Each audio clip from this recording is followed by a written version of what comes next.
आणखी एक महत्त्वाची अपडेट, पैठणमध्ये 9 पैकी 8 जागांवर शिवसेनेनं हा विजय मिळवलेला आहे। एका जागेवर ठाकरे सेनेनं विजय प्राप्त केलाय। पैठणची ही अपडेट आपण पाहतोय। शिवसेनेची एक हाती सत्ता पाहायला मिळते। भुमरे पिता पुत्रांचा हा खरं तर वरचष्मा पाहायला मिळतोय पैठणमध्ये। पुन्हा जाऊयात आपले प्रतिनिधी सचिन बडे यांच्याकडे। सचिन, काय अधिकची अपडेट?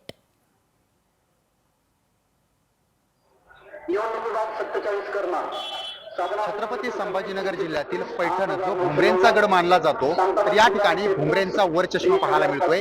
जेवढ्या जागा शिवसेनेने म्हणजेच एकनाथ शिंदेच्या शिवसेनेने दिलेल्या होत्या तेवढ्या ही जागा जिंकून आलेल्या आहेत। मात्र त्यातील एक जागा जी आहे ती त्या ठिकाणी शिवसेना उद्धव बाळासाहेब ठाकरे पक्षाला मिळाली आहे।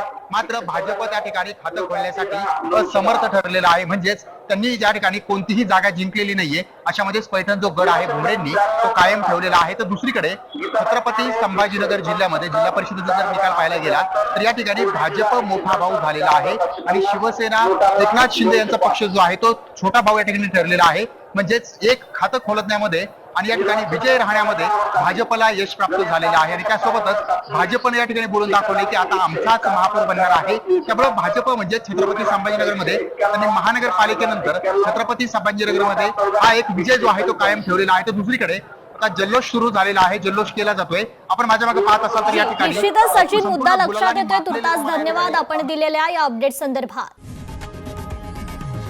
लोकशाही मराठी ऐका, पहा, जागरूक रहा।